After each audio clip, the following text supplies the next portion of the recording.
En este momento, y como empresa, como siguiente speaker, tenemos a la empresa StoreDot. Vamos a tener hoy, o tenemos aquí hoy a Dan Corfas, director de Ingeniería de Productos y Sistemas de StoreDot.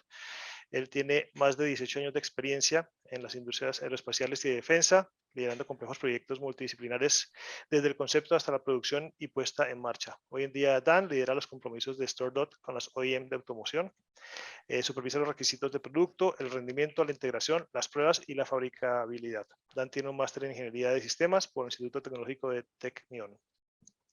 StoreDot es una empresa, como ya comenté, de Israel. Ellos han sido pioneros en la creación de baterías de carga rápida extrema, XFC, que superan las barreras críticas para la adopción de vehículos eléctricos convencionales y evitan o intentan evitar la ansiedad por la autonomía y la ansiedad de carga que estábamos comentando ahora con los colegas de Wallbox.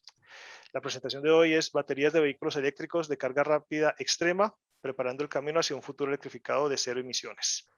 La presentación se trata sobre los diferentes atributos de la tecnología de carga rápida extrema de las baterías para vehículos eléctricos de StoreDot, que resuelven los principales obstáculos para una amplia adopción global de vehículos eléctricos, que son la autonomía y la ansiedad de carga. Dan, muchas gracias por estar aquí. Estamos muy felices de tenerte también el día de hoy. Las charlas han sido muy complementarias y muy enriquecedoras y sabemos que la tuya también va a ser así. Te doy la palabra, me dejo de compartir y tú ya puedes compartir tu pantalla. Muchas gracias. Bueno, gracias por la introducción. Okay. Dudo que mi castellano va a ser suficientemente bueno para pasar toda la presentación, entonces la voy a hacer en inglés. Como quieras. ¿Argentino o...? De origen argentino, sí, pero ya Vale. casi 40 años que no vivo allá. Como te sientas más cómodo, ¿vale? Okay, so I'll switch back to English. Yeah.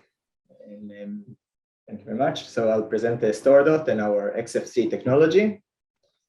And let's get started. So our mission is to solve range anxiety. As we've heard it pretty much all day, it's one of the main issues that concerns people trying to convert from ICE engines to the electric vehicles. The driver experience is what we saw in front of us when we were considering the options, and the stress that people have when they are considering moving into electric vehicles is one of the main roadblocks to completing the transition throughout the industry. So, as I said, there's range anxiety and sometimes charge anxiety. They're very similar but slightly different. Range anxiety, people are thinking, I'll get an electric car, but it won't be able to reach where I want to go. I have to go from Bogota to Cali, 490 kilometers, and it only has 450. What will I do in the middle? And the charging anxiety, even if I do find where to charge, it will take me too long. I won't make it to my next meeting. I'll have to take much longer than I want to do the trip. So StoreDot focuses on improving the battery technology for solving this problem, but we are not alone in the ecosystem. We have on one side the EV designers, people making the cars, and also the infrastructure, like we saw in the previous presentation. And all together, we have to bring an ecosystem that delivers a charging capability that will solve these range and charging anxieties. Our goal is to optimize the capability to charge driving miles per minute. It just rhymes better with miles, but it works just as well with kilometers. The capability to quickly recharge the vehicle solves both the range anxiety and the charge anxiety at once. Because if you can recharge your vehicle quickly, then you can gain as much range as you need to complete the trip. And also, you free up the chargers quicker, and then less chargers are capable of serving more people. Our goal is with our current generation XFC to reach the capability to charge 20 miles per in minute of charging. That's 50 kilometers. And in our further development, which I will also present a bit, we're aiming to increase that to 25 miles, which is already closer to 40 kilometers in 1 minute of charging. So a bit more about StoreDot. We're existing for a bit more than 8 years. We have raised $130 million so far. We have about 120 employees at the moment, of which more than 110 are professional engineers, of which 34 are PhDs. We have a large patent portfolio, and we have a good, strong investor partners, which come from all around the ecosystem, which is very important, as we get a lot of feedback from both, from all the range of the ecosystem that I described before. This is important. What we bring to the table, there are quite a few companies trying to solve the battery problems. We have, for one thing, we are one of the earliest to have focused on the capability to charge quickly, and to the extreme fast charging, which is in under 10 minutes. We have demonstrated much lower times than that as well. We have a very strong chemistry teams here in the organic chemistry, and I'll show all of this a bit later. And one of the main strong points of StoreDot is, rather than focusing on one part of the cell, which many of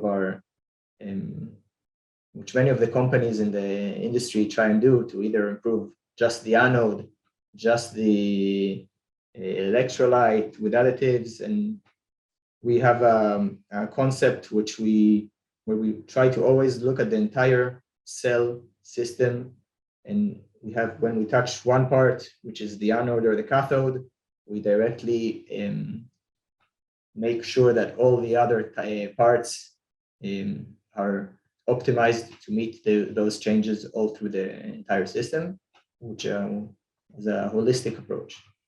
And we are always focused on being able to scale up manufacturing and be fully compatible with the current manufacturing technologies. So our unique mix of investors, we have strategic investors from each part of the ecosystem that I've described before. We have Mercedes-Benz, Daimler, one of our strategic partners, BP, which is making the transition from an energy fossil fuel-based company to being an energy provider in the electric field. They are one of the main investors in many charging infrastructure initiatives. And on the production side, we have Eve Energy in China, TDK, and Samsung, also from Japan and Korea. So as I'm sure this forum doesn't need so much reminding, the electric car market is growing very, very rapidly, and we are just seeing the beginning. The scale up needed is incredible, and the entire world is racing to get more capacity available for production of batteries. The part of the market that will need such a quick charging is not the entirety of it, but a very large part of it will be addressable for extreme fast charge, and even for lower charge rates, which are over 10 minutes, but still require improved technology to be able to produce this charge capability. So in the industry, there is a lot of competition. We have a lot of colleagues working on different directions to try and bring improved solutions for the EV revolution. Our main advantage is being one of the first to focus on the extreme fast charge, and also our strong background in organic chemistry, which has helped us in the past achieve some of the milestones and prove that the concept is relevant and possible. So a bit more of our technology. When we're trying to change the charge rate, the capability of the cells, it can't be done with just the minor improvements of the cell technology.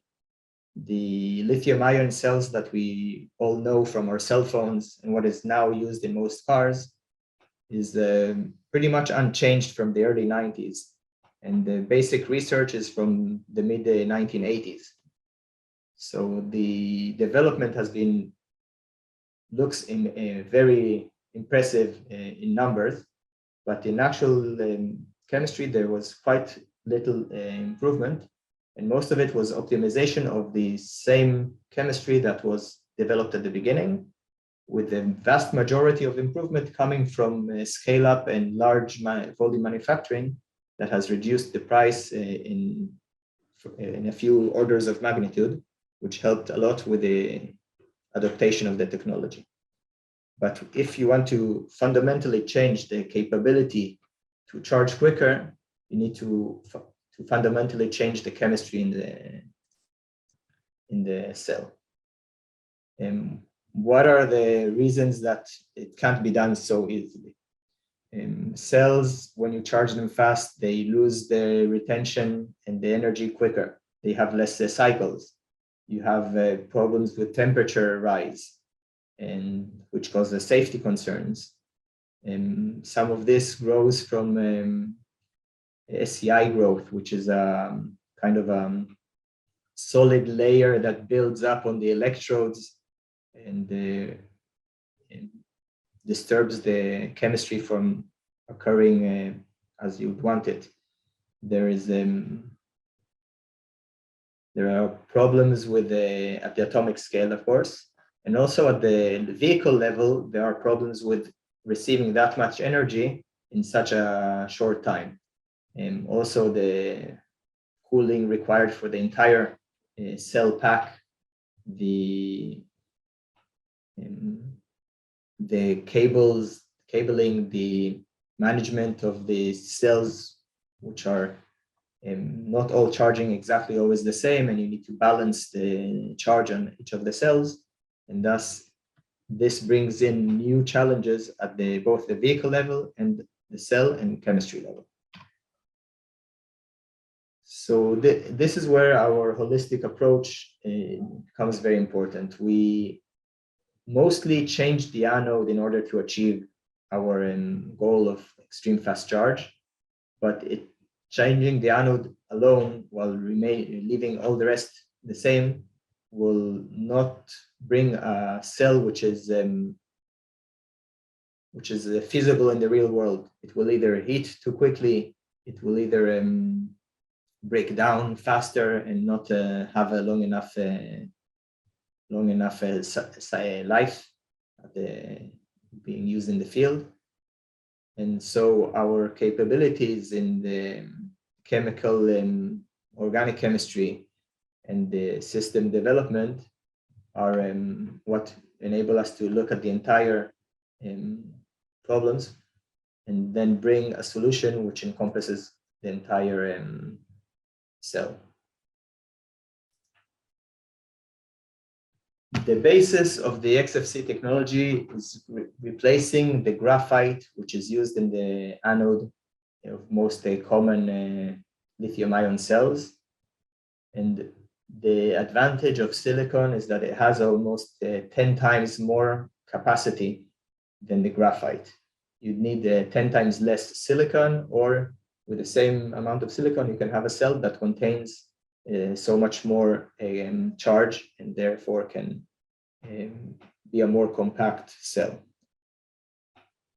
However, while this it's well known that the silicon can achieve these energy storage levels, the silicon brings with it a lot of challenges which have to be solved by the chemistry.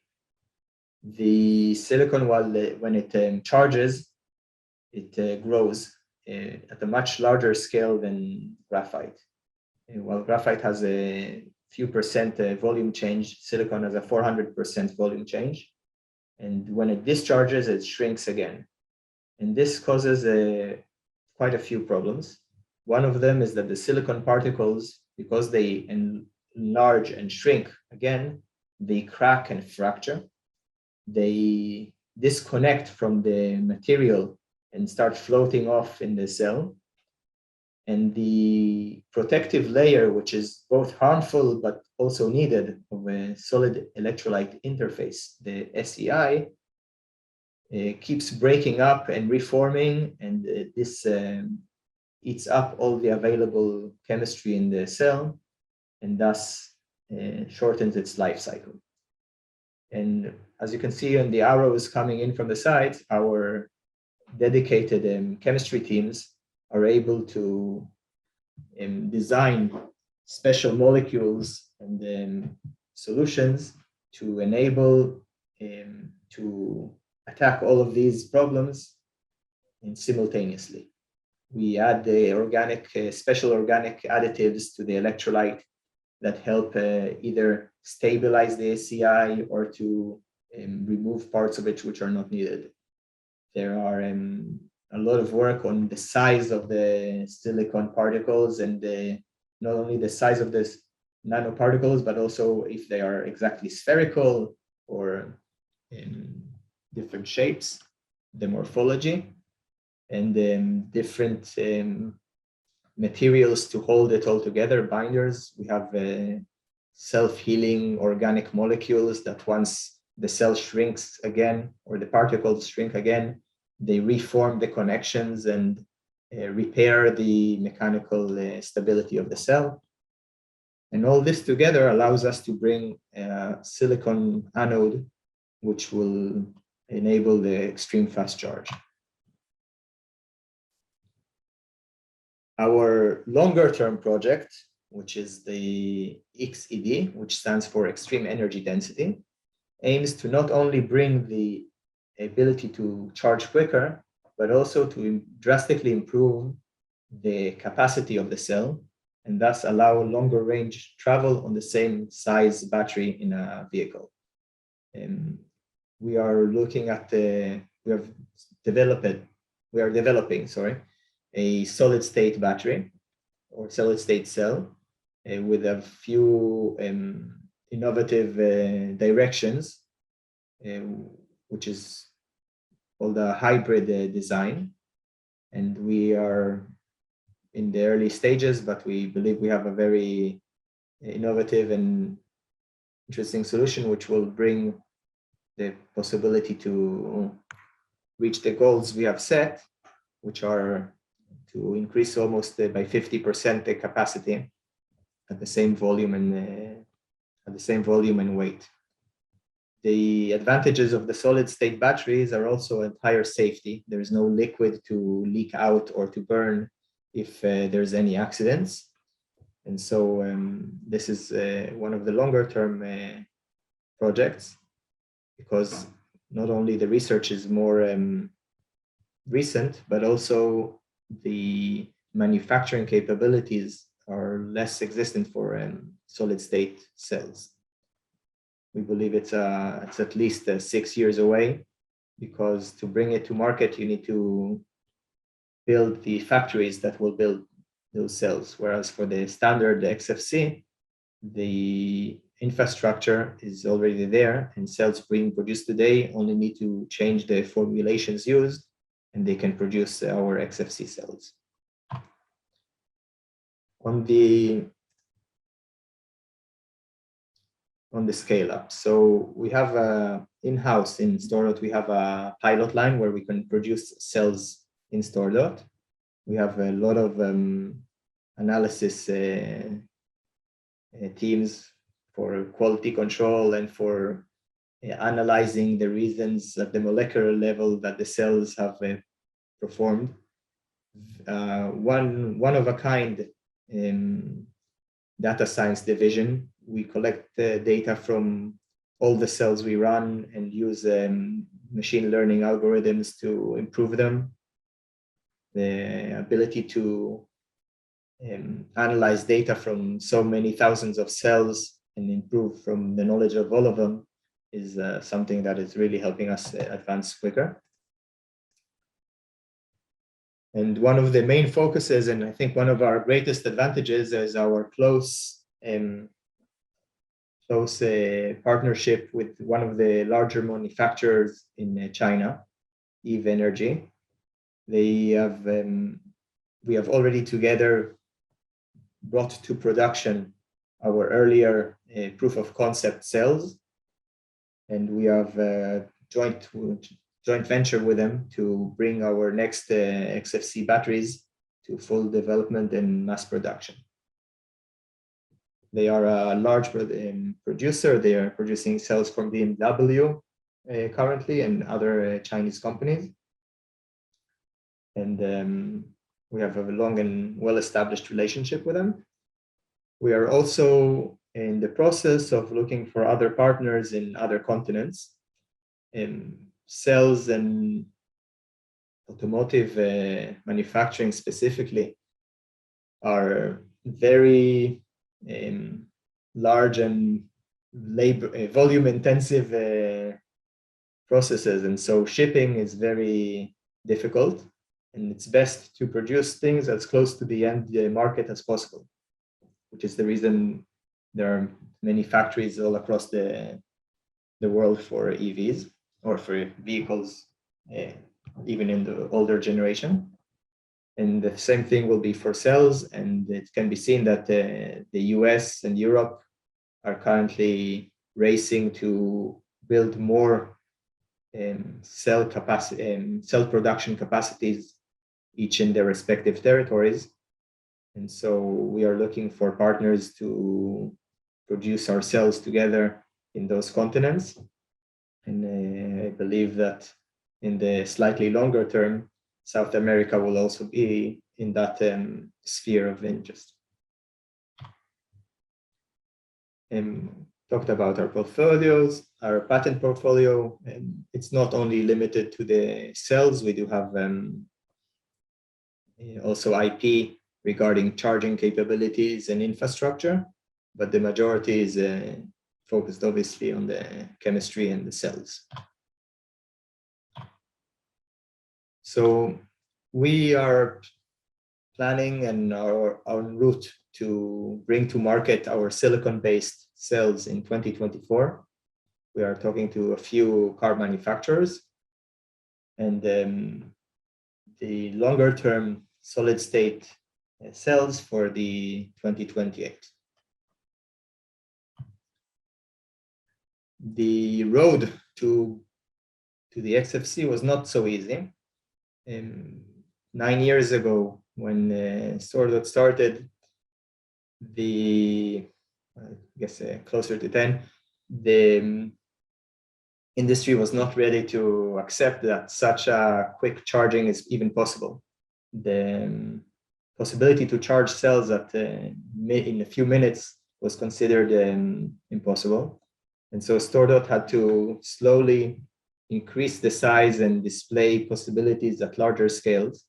If that was from small cell phone charging, where there was 30-second charge for a mobile phone in 2014, to a 5-minute charge of a scooter in 19, and also drones.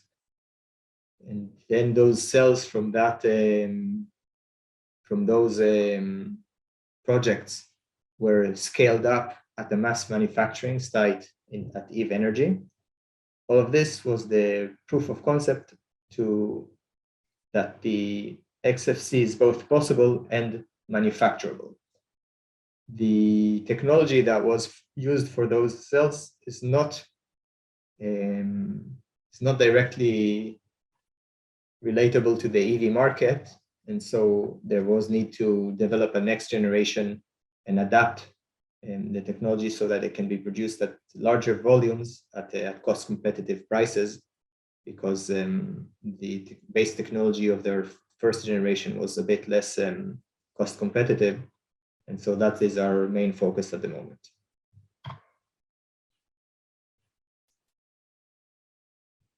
So our main goal, as I said, is to bring to the market the possibility to charge at much quicker rates. We are basically talking about charging twice as fast as the most capable cars in the market today. If the fastest charging vehicles today are either Porsche or the large, some of the Teslas, and the aim is to bring this capability to cars which are much more mass market, and also to double that capability even further. Thank you very much.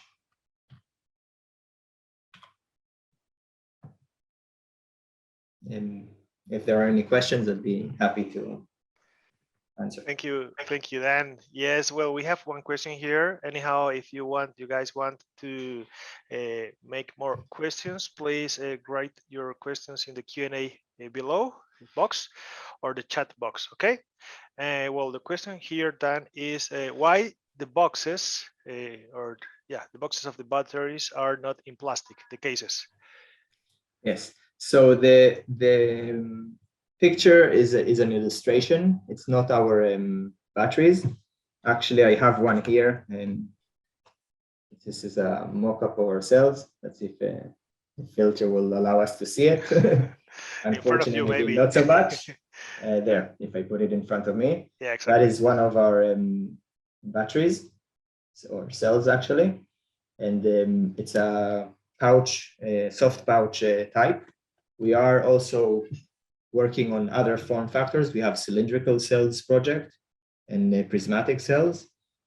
The ones here in the picture are mostly for illustration, but if we do look into it a bit further, the cells which are considered prismatic cells are normally made of an aluminum shell, mostly for safety reasons.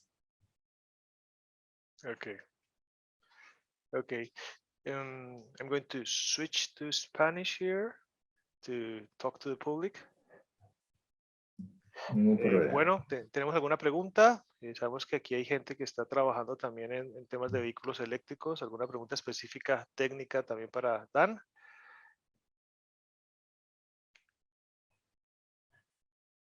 Bueno, espera. Vale, por aquí tenemos una pregunta, Dan. I'm going to switch to English. Okay, so the final destination of the batteries, okay, when you, well, the batteries are, the final destination of the batteries that are not longer possible to be charged doesn't work anymore? Se puede en castellano. Ok, sí, perdón, claro. Dale, dale. Bueno, aquí dice el destino final que dan las baterías que ya se descargan y no funcionan más. Sí. Yo entendería entonces, que la pregunta se enfoca a si es posible recargarlas. O sea, sí, perdón, entonces, recargarlo, hacer voy a tratar de reciclaje, ¿no? Y ya. Voy a tentar de contestar en castellano y si no pasa bien, avísame. Vale. Y lo que la industria en general está hablando de dos soluciones. La primera es que cuando una pila ya no está suficientemente potente para un auto, todavía puede servir en otras industrias.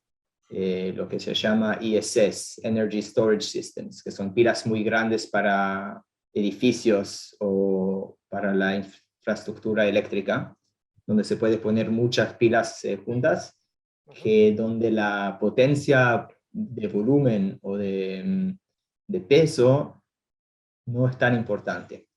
Lo que pasa es que las pilas tienen una degradación constante. Entonces, cuando no sirven más para el auto, todavía tienen como 80% de la capacidad que tenían al empezar de la vida. Y eso puede servir para bastante tiempo en otros usos. Y las compañías que finalmente venden al usuario las pilas, que son las compañías de autos, tienen que incorporar, y ya hay programas de esas por varios autos, de dar una solución de uso secundario.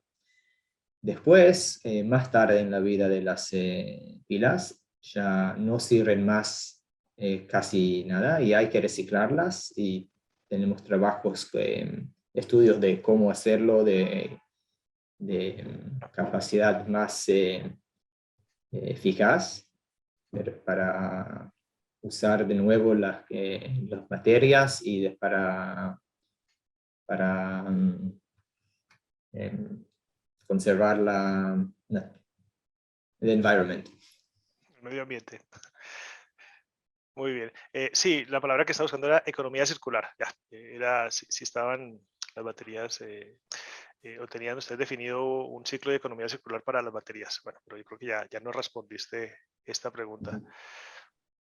Bueno, por aquí también tenemos, bueno, aquí dice cargadores, pero, bueno, pregunta sería, ¿las baterías pueden servir para motos y vehículos y otros usos? Bueno. Sí, la tecnología misma puede servir para vehículos más pequeños o también para más grandes. Estamos hablando con compañías que hacen camiones, donde es muy interesante porque en la industria de servicios, o si autos que no son para uso personal, pero más para trabajo, el tiempo que el auto no anda es muy importante. Entonces, si puede cargar rápido, puede salir a hacer otra librezón de materia, y también puede, entonces trabaja más tiempo. Y eso es un lado del uso. Para vehículos más chiquitos también se puede. Empezamos con el scooter que mostramos antes. El problema es que no podemos, como una compañía bastante chica, developar una solución para todos los usos en el mismo tiempo. Y decidimos por ahora enfocarnos en los autos eléctricos, donde el mercado está más de volumen para poder elegir. Lo que pasa es que se necesita un volumen para arrancar, y después cuando va a haber producción amplia de la tecnología, va a ser más fácil hacer pilas de otros tamaños para todos los equipos relevantes. Va muy bien, gracias, Jan. Aquí tengo otra pregunta, te la voy a hacer en español. Bueno, ya nos respondiste eso, pero no van a fabricar baterías para buses y camiones. Entiendo que ya hablaste de esas aplicaciones. Bueno, ¿cómo varía el peso de las mismas, de las baterías, con respecto a las comunes de ion litio? ¿Qué diferencia hay en peso entre las que nos estás presentando y las comunes de ion litio? ¿Y cómo a estas baterías que nos estás presentando las afecta la temperatura extrema, tanto frío como calor? Espero que entendí bien la pregunta. La tecnología todavía son litio-iones, todavía hay iones de litio que mueven de un lado al otro. Lo que cambiamos más es la química que los guarda en el estado cargado de la pila, pero también en el segundo lado, en la cátoda, también había que hacer modificaciones para aceptar o liberar, en este caso, los iones más rápido. Y entonces todavía es una pila lithium-ion, pero la más importante diferencia es que la anoda está con mayoría de silicón en vez de carbón.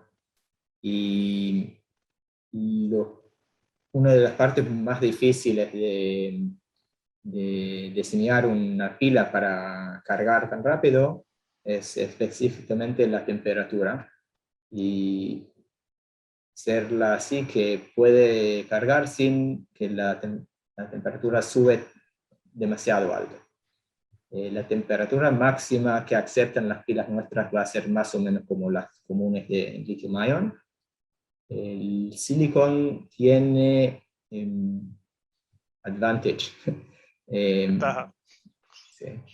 En las temperaturas bajas a poder sacar la energía de nuevo. Entonces, de lo que estudiamos hasta ahora, normalmente en las temperaturas bajas las células nuestras van a tener más capacidad available que los que usan química más común. Muy bien. Muchas gracias, Dan. Bueno, ¿alguna otra pregunta para el público? Q&A, ya tenemos, bueno, en este momento ya tenemos todas las preguntas. Bueno, pues si no hay más preguntas, Dan, muchas gracias por tu presentación. Gracias. Estamos muy contentos de tenerlos ustedes y poder participar en el Autotech Week. Como he comentado anteriormente, estamos en Colombia muy ansiosos de conocer y de entrar de lleno desde la industria automotriz en estas nuevas tendencias automotrices de vehículos autónomos, de conectividad, de vehículos eléctricos, electrificación y de servicios inteligentes de movilidad. Desde la Organización de Naciones Unidas para el Desarrollo Industrial, sabemos y creemos que este es el futuro de la industria y que las empresas que entren en este momento y que hayan entrado en los últimos 5 o 10 años son las que van a liderar esta nueva industria automotriz, y seguramente muchas van a sobrepasar la industria tradicional que lleva más de 100 años con las empresas tradicionales de Estados Unidos, Alemania y Japón. Van a estar por encima de ellas. Sabemos que Israel es un ejemplo excelente de cómo un país le ha apostado a estas tecnologías y a estas tendencias, y el resultado se nota con empresas como StoreDot o como Electreon, que vamos a verla ahora, que son colegas de ustedes también de Israel, que tienen una solución de carga en la vía, que ya la veremos en 5 minutos.